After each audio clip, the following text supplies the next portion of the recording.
दर्शकबिन नमस्कार। यो विशेष श्रृङ्खलामा तपाईलाई हार्दिक स्वागत छ। हामी अहिले कर्णाली प्रदेशको राजधानीमा छौं र कर्णाली प्रदेशमा सत्ता समीकरण फेरिएको छ। यो समीकरण फेरिएपछि नेपाली कांग्रेसले सत्तारोहणको यात्रा कर्णालीबाट सुरु गरेको छ। यसै सन्दर्भलाई लिएर आज हामी कुराकानी गर्नका लागि यति बेला नवनियुक्त सामाजिक विकास मन्त्री यज्ञबहादुर बुढा छेत्री ज्यूसँग आइपुगेका छौं। उहाँसँगको संवाद अब प्रस्तुत हुँदैछ। स्वागत छ यहाँलाई। धन्यवाद। भर्खर मात्र मन्त्रीको जिम्मेवारी यहाँले प्राप्त गर्नुभएको छ। सबैभन्दा पहिले यहाँलाई बधाई सहित यहाँको कार्यकाल सफलताको शुभकामना छ। धन्यवाद। केन्द्रीय समितिको निर्णय अनुसार यहाँहरू चाहिँ सरकारमा सहभागी बन्ने वातावरण सिर्जना भएको हो। त्यसैगरी भयो। तपाईहरूले विश्वासको मत दिएकै कारणले गर्दा मन्त्रालयमा सहभागी हुनुपर्ने अथवा मन्त्रीको जिम्मेवारी लिएर सरकारमा सत्ता साझेदारको रूपमा अगाडि आउनुपर्ने परिस्थिति सिर्जना भाव हो या गणितीय रूपमा तपाईहरू निर्णायक बन्नुभएका कारणले गर्दा कर्णालीमा सत्तारोहण सुरु भयो? समर्थन गर्ने सवालमा सत्तामा जानका लागि हामीले त्यो बेलामा समर्थन गरेका थिएनौँ। हाम्रो दलको कर्णाली प्रदेश संसदीय दलको निर्णय पनि भएको थियो। हाम्रो निर्णय के भएको थियो भने हामी कमजोर पक्षलाई, हाम्रो पार्टीको नीति कमजोर पक्षलाई नै सहयोग गर्ने भएको कारणले कर्णाली प्रदेशमा माओवादी केन्द्र र कमजोर चाहिँ दल भएका कारणले हामीले सहयोग चाहिँ समर्थन गरेका हौँ, विश्वासको मत दिएका हौँ। त्यसपछि तपाईहरू सरकारमा सहभागी हुने भन्ने कुरा जुन चलिरह्यो त्यो समर्थन गरिसकेपछि अथवा विश्वासको मत प्रदान गरिसकेपछि निकै लामो समय तपाईहरू पर्खिनु भयो अथवा सरकारमा सहभागी हुनु भएन। खाली विश्वासको मत मात्रै दिनुभयो र मुख्यमन्त्री महेन्द्र बहादुर शाहीको जुन नेतृत्वमा बनिरहेको सरकार छ त्यसलाई टिकाइदिने बल मात्रै तपाईहरूले पुर्याउनु भयो। के कारणले गर्दाखेरि चाहिँ यति लामो समय चाहिँ तपाईहरू सरकारमा सहभागी हुने निर्णय चाहिँ गर्न सक्नु भएन? हामीले चाहिँ सरकारमा जानका लागि त्यो चाहिँ हामीले चाहिँ नि सरकारलाई सहमति दिएका थिएनौँ। पहिले त्यसरी दिएका होइनौँ। हामी कमजोर दल र हाम्रो नीति नै काङ्ग्रेसको नीति नै कमजोर पक्षलाई सहयोग गर्ने, त्यसैको आधारमा हामीले समर्थन गऱ्यौँ।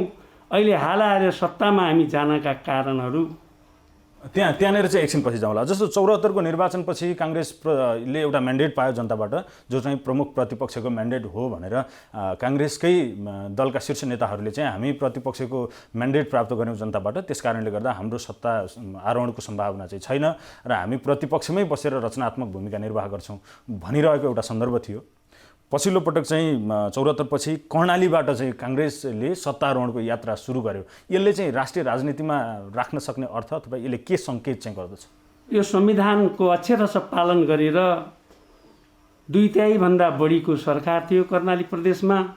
कर्णाली प्रदेशका जनतालाई समृद्धि बनाउन यो पिछडिएको गरिबीको रेखा हरेक दृष्टिकोणले, भूगोलको दृष्टिकोणले, शिक्षाको दृष्टिकोणले पिछडिएको क्षेत्र कर्णाली प्रदेश भएका कारणले हामीलाई लागेको थियो 5 वर्ष ढुक्कका साथ नेकपाले चलाओस् र हामी रचनात्मक कार्यका निमित्त त्यो यो सरकारलाई, कर्णाली प्रदेश नेकपाको सरकारलाई सहयोग गर्ने वाचा गरेका थियौँ र सहयोग गर्दै आइरहेका थियौँ।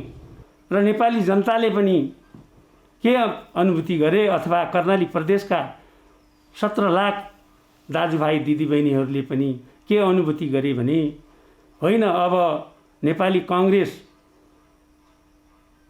सत्तामा समर्थन गरिसकेपछि सत्तामा गएर समय थोरै भए पनि केही न केही परिणाम स्वरूप काम गरोस् र परिणाम ल्याओस् र यो अवस्थामा सरकारमा जान एकदम नेपाली काङ्ग्रेस नै गएर यो कर्णाली प्रदेशको समृद्धि बनाउनतिर लागोस् भन्ने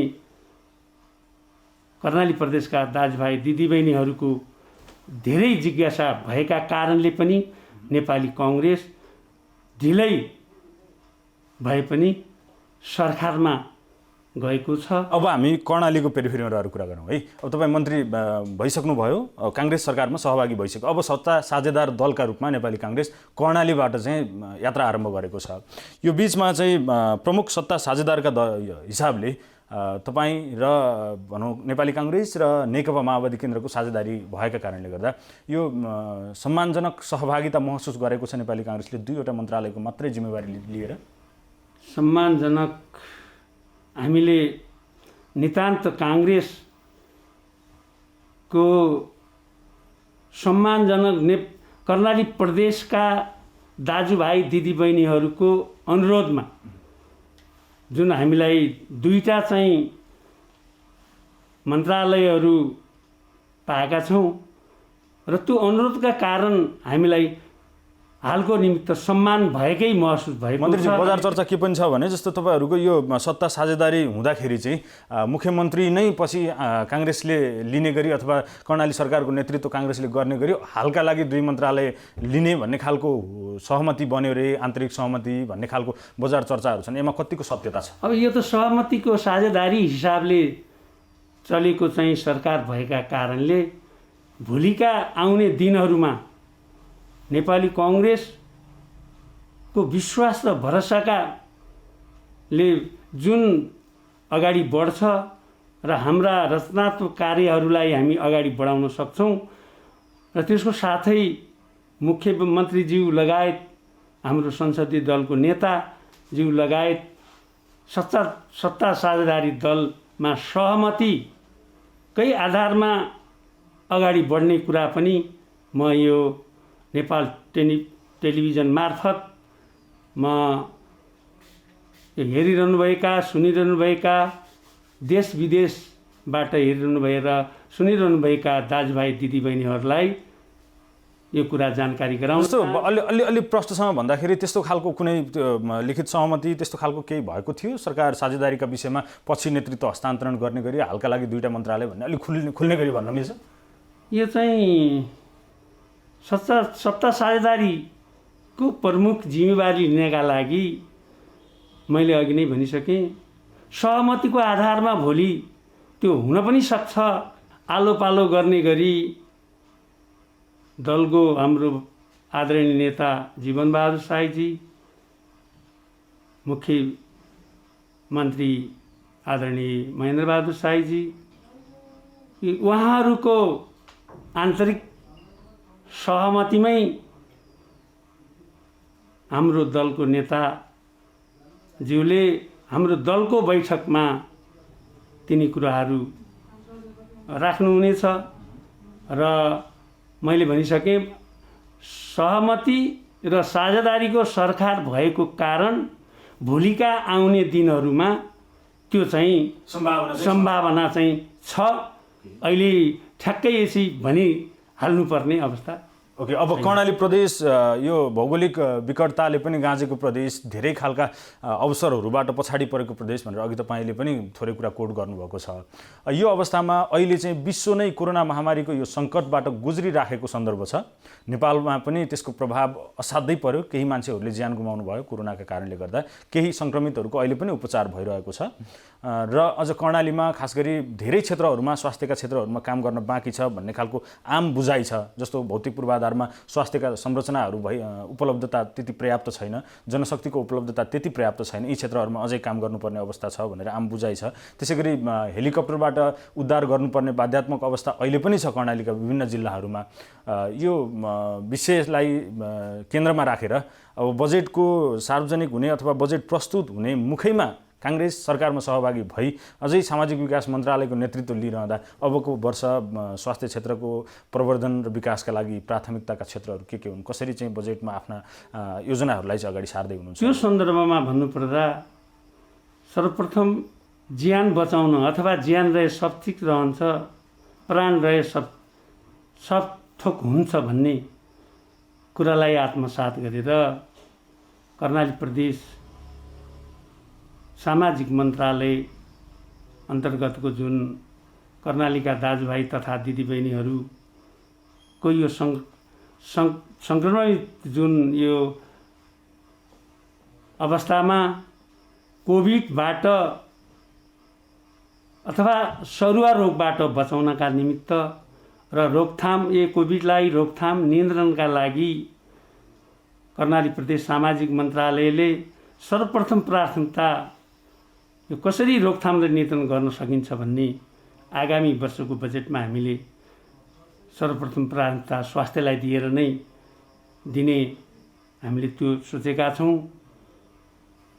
र जस्तो तपाईहरू प्रतिपक्षमा हुँदा सरकारको नेतृत्व गरिरहेका दलहरू त्यो बेला हैन जतिबेला पहिलो संक्रमणको लहर कर्णाली प्रदेशमा सुरु भएको थियो उहाँहरूको कार्यशैलीप्रति आवाज सदनमा उठाउनेमा प्रमुख प्रतिपक्षी दलका हिसाबले तपाईहरूले थुप्रै कुराहरू उठाइरहनुहुन्थ्यो। त्यो बेलामा चाहिँ त्यो बेलाको सिकाइलाई अहिले आफूले चाहिँ सामाजिक विकास मन्त्रालयको नेतृत्व गरिरहँदा चाहिँ कसरी व्यावहारिकतातर्फ अगाडि बढाउने भन्ने योजना छ बुदागत रूपमा भनिदिनु। अब त्यसलाई हाम्रो अनुभवको कारणले बुदागत रूपमा भन्नुपर्दा कोभिड महामारी नियन्त्रण गर्ने हिसाबमा सर्वप्रथम यसलाई नियन्त्रण रोकथाम गर्न हाम्रो बढी ध्यान गएको छ र सर्वप्रथम कर्णाली प्रदेशमा हामीले सोचेका छौँ कोभिड कोष स्थापना सर्वप्रथम र कोभिड कोष स्थापना पछि हाम्रो यो कर्णाली प्रदेशका 10 जिल्लामा जनशक्ति कमीको कारण छ र त्यसको साथसाथै अक्सिजन प्लान्टहरूको अति आवश्यक छ र उपकरणहरू स्वास्थ्य उपकरणहरूलाई परिपूर्ति गर्न हाम्रा यस सामाजिक विकास मन्त्रालय अन्तर्गत रहेका स्वास्थ्य निर्देशनालय सुर्खेतमा रहेको छ 10 जिल्लामा र स्वास्थ्य निर्देशनालय र 8वटा जिल्ला स्वास्थ्य कार्यालयहरू छन् र यस मार्फत र कुन जिल्लामा स्वास्थ्य उपकरण जनशक्तिको अभाव र पूर्वाधारको अभाव र त्यसलाई हामीले एक किसिमले अनुगमन समीक्षा गरेर त्यसको चाहिँ निराकरण गर्न परिपूर्तिका लागि हामीले कार्यक्रमहरू अगाडि सारेका छौँ र अहिले तपाईले भनिसक्नु भएको छ हाम्रो यो भौगोलिक विकटताका कारण हेलिकप्टर मार्फत जो बिरामीहरू ल्याउने नीति हामीले बनाएका छौँ। त्यो नीति अन्तर्गत अझै सरल र सुविधा कसरी के गति गर्न सकिन्छ त्यसलाई मध्यनजर गरेर हामी अगाडि बढ्नेछौँ।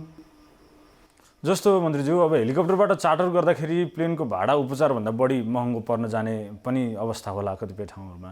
त्यो पैसालाई त्यही दुर्गम बस्तीहरूमा स्वास्थ्य संरचनाहरू निर्माण गरेर अथवा त्यो ठाउँमा जनशक्ति पुर्याएर चाहिँ त्यही सेवा दिन सक्ने वातावरण कर्णाली प्रदेश सरकारमा कहिलेसम्म बन्छ? स्वास्थ्य सम्बन्धी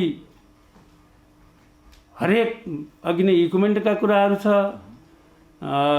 जनशक्तिका कुराहरू छ, मेडिसिनका कुराहरू छ र तिनी कुराहरूलाई हामीले परिपूर्ति गरिदियौँ भने र हामीले हेलिकप्टरबाट चार्टर गरेर महँगो उसमा यो राजधानीमा ल्याउनु पर्ने बिरामी बाहेक अन्यथा चाहिँ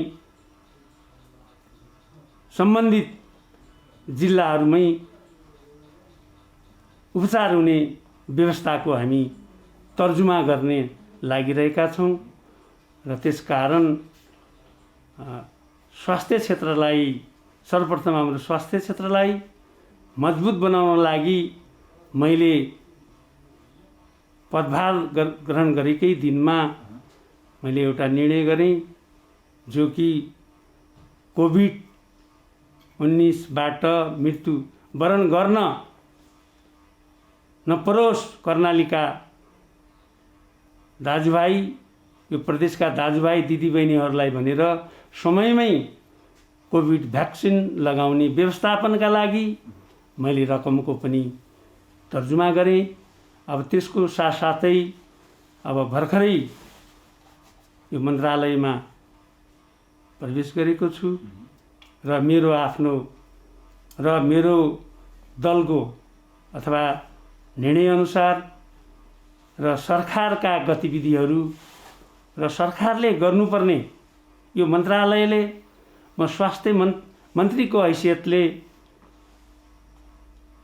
गर्नुपर्ने स्वास्थ्य सम्बन्धी क्रियाकलापहरूमा नितान्त लागिरहने कुरा पनि म यहाँ जानकारी गराउन चाहन्छु। अब यो सरुवा रोगसँग अघि तपाईँले थोरै कुरा निकाल्दै हुनुहुन्थ्यो, जस्तो अहिले कोभिड केन्द्रित गतिविधिहरू हामीले धेरै सञ्चालन गर्नुपर्ने छ नागरिकको त्यो सङ्क्रमणबाट नागरिकलाई बचाउनका लागि। यो एउटा अवस्था त छँदैछ। यो बिचमा फेरि स्वास्थ्यका थुप्रै अरू समस्याहरू भएका नागरिकहरूले पनि उपचार पाउनबाट वञ्चित हुनुपर्ने अवस्था हुने हो कि वा कोभिडका कारणले गर्दा भन्ने खालको शङ्काहरू पनि छन् ग्रामीण क्षेत्रमा कतिपय ठाउँहरूमा, हैन? अन्य उपचारका प्राथमिकतामा नपर्ने हो कि भन्ने खालको गुनासा अथवा त्यो खालको जिज्ञासा पनि छन्। त्यसलाई मन्त्रालयले कसरी एडजस्ट गर्छ अथवा त्यो प्रति कतिको सचेत हुनुहुन्छ तपाईँ? एकदम हामी यो मन्त्रालय सामाजिक मन्त्रालय सचेत छ र कोभिडका चाहिँ बिरामीहरू र नन कोभिडवाला बिरामीहरूलाई उपचार गर्नका लागि हामीले त्यो व्यवस्थापन कोभिडका बिरामीहरूको छुट्टै व्यवस्था, नन कोभिड बिरामीहरूको लागि छुट्टै, दीर्घरोगी बिरामीहरूको लागि छुट्टै व्यवस्था गर्न सुरु गरेका छौँ। त्यसका निमित्त हामीले कोभिड यो कर्णाली प्रदेशमा कोभिड कोषको व्यवस्था पनि सुरु गर्ने प्रस्ताव अगाडि बढाएका छौँ र त्यसको साथै विशेष गरिकन कर्णाली प्रदेशमा महामारी सरुवा रोगको अस्पताल नै निर्माण गर्नुपर्छ भन्ने कुराहरू पनि हामीले चाहिँ यो अहिले छलफलमा आइरहेको छ र त्यसपट्टि यो कर्णाली प्रदेश सामाजिक मन्त्रालयको ध्यान गएको छ र सकेसम्म यो प्रदेशलाई र कोभिडबाट यहाँका दाजुभाइ दिदीबहिनीहरूलाई बचाउन अथवा स्वस्थ राख्नका लागि कर्णाली प्रदेश सामाजिक मन्त्रालय सचेत रहेको छ र त्यसको साथै दीर्घरोगी अथवा अन्य पनि यो उपचारबाट वञ्चित हुन नपरोस् भन्नका लागि हामीले त्यसको पनि छुट्टै व्यवस्थापन गर्ने, अलग अलग चाहिँ व्यवस्थापन गर्ने सोच गरिरहेका छौँ। त्यो तयारी चाहिँ तपाईँहरू गरिरहनु भएको छ। अब सामाजिक विकास मन्त्रालय अन्तर्गत अहिले स्वास्थ्य मात्र अलिक बढी भनौँ न अलि चर्चाको विषय बनिराखेको छ। यो परिस्थिति अथवा यो समयका कारणले पनि होला, यो कोभिडको कारणले पनि होला। तपाईँको मन्त्रालय मार्फत अरू धेरै क्षेत्रहरू पनि तपाईँले हेर्नुपर्ने अवस्था छ, जस्तो सामाजिक विकास मन्त्रालय अन्तर्गत खेलकुदको कुरा होला, महिला बालबालिकाको कुरा होला। अहिले झन् शिक्षा क्षेत्र नराम्ररी प्रभावित भएको छ, विद्यार्थीहरू विद्यालय जान सकिराखेका छैनन्, उनीहरूको सिकाइ प्रभावित भएको छ। तपाईँलाई सबैभन्दा पहिले म यो मन्त्रालयको जिम्मेवारी प्राप्त गरेँ भने चाहिँ म यो क्षेत्रमा यो काम गर्छु भन्ने तपाईँको आन्तरिक योजनाहरू के थिए? अहिले कति चाहिँ त्यसलाई योजनाका रूपमा अगाडि बढाइराख्नु भएको छ? म यो मन्त्रालयमा आइसकेपछि अब यो सामाजिक विकास मन्त्रालयका धेरै सेक्टरहरू छन्। स्वास्थ्य, शिक्षा, महिला बालबालिका, ज्येष्ठ नागरिक, खेलकुद। अब यावत कुरालाई अगाडि बढाउन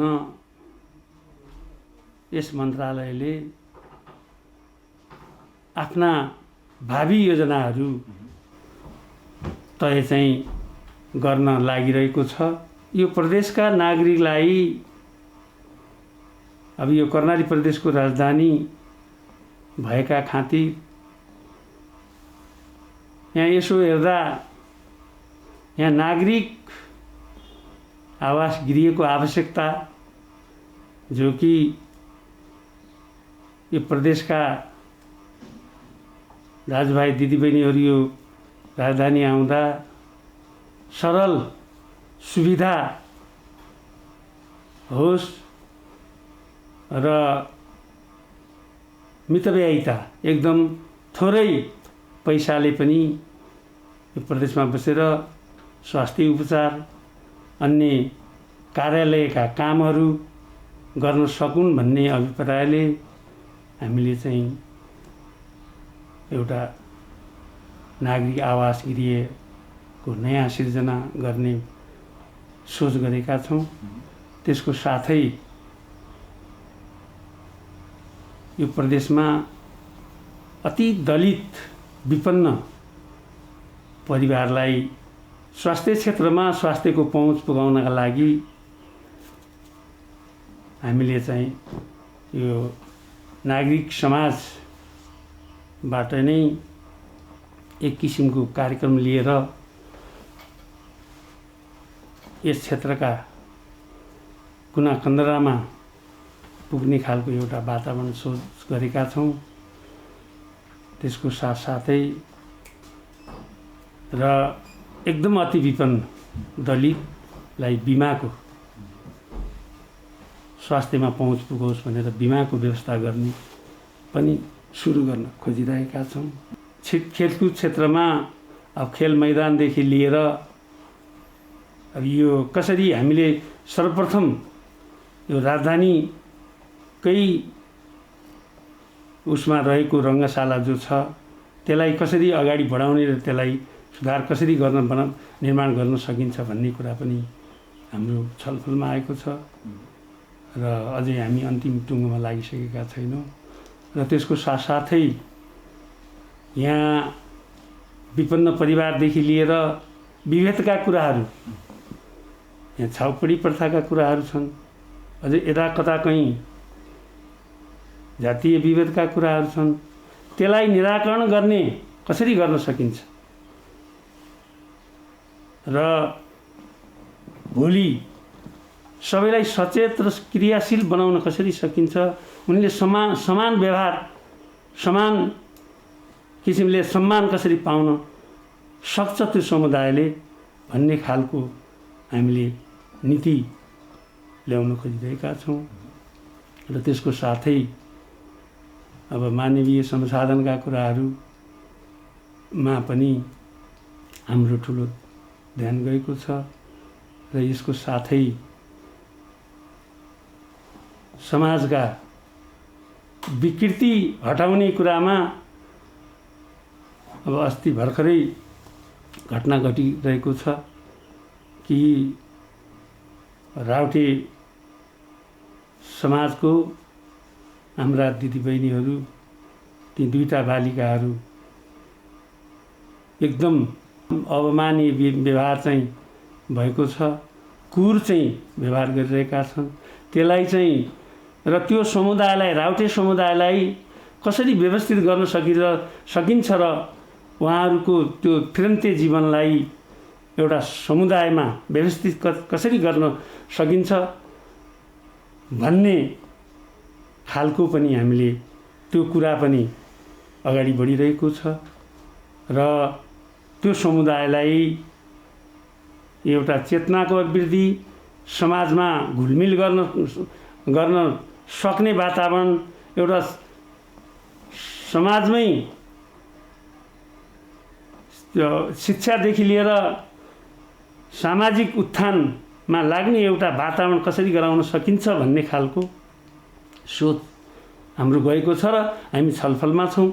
र त्यो समुदायलाई एक किसिमले मानव जीवन सभ्यतामा ल्याउन कसरी सकिन्छ भन्ने सोच हाम्रो रहेको छ।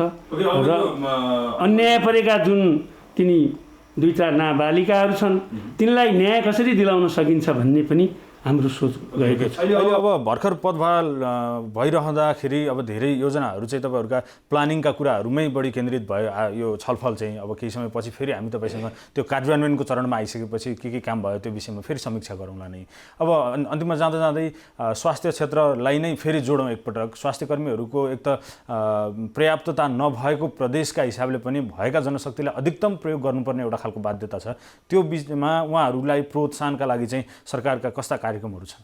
अहिले उहाँहरूलाई हामीले चाहिँ उहाँहरूको प्रोत्साहनका निमित्त उहाँहरूले खाइपाएको उसमा 50%, 50% सेवा सुविधा दिने चाहिँ हामीले वृद्धि गर्ने सेवा 50%। यो सबै स्वास्थ्य कर्मीहरूको हकमा हो या कोभिडकै स्पेसल? कोभिड-19लाई मध्यनजर गर्दै हामीले कोभिड क्षेत्रमा कार्यरत जुन स्वास्थ्य कर्मीज्यूहरू हुनुहुन्छ उहाँहरूलाई 50% सुविधा दिने कुरा पनि ल्याएका छौँ र त्यसको साथै स्वास्थ्य क्षेत्रमा लाग्ने जो तल्लो स्थानीय निकायलाई वडा तहमा त्यो समुदायमा कि अहिलेसम्म स्वयंसेविकाको रूपमा जुन काम गरिरहनुभएका दिदीबहिनीहरू हुनुहुन्छ उहाँहरूको प्रोत्साहनका निमित्त पनि हामीले केही व्यवस्था गर्ने गरेका छौँ। त्यसको साथै शिक्षा क्षेत्रतिर जाँदा बाल विकासमा काम गर्ने जुन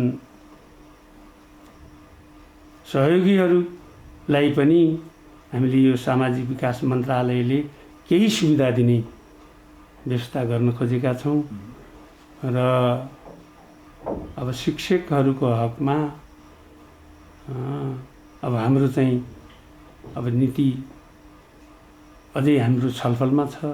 अब शिक्षा क्षेत्रमा अझ छलफलमा छ, खेलकुद क्षेत्रमा पनि छलफलमै छौँ र यसलाई अझै हाम्रो नीति अझै सरल ढङ्गले र शिक्षा क्षेत्रमा पनि शिक्षक मित्रहरूले पाउनुपर्ने सुविधाका हिसाबमा पनि हामी त्यो छलफलकै उसमा लागिरहेका छौँ र यो ठुलो क्षेत्र भएकोले अहिले अब भर्खरै भन्नुपर्दा म यस मन्त्रालयमा आइसकेपछि म धेरै यहाँ अध्ययन गरिरहेको छु र अब कसरी सफल हुने यो मन्त्रालय अथवा यो सरकार कसरी सफल हुन्छ भन्ने चिन्ताको विषय मैले महसुस गरेको छु।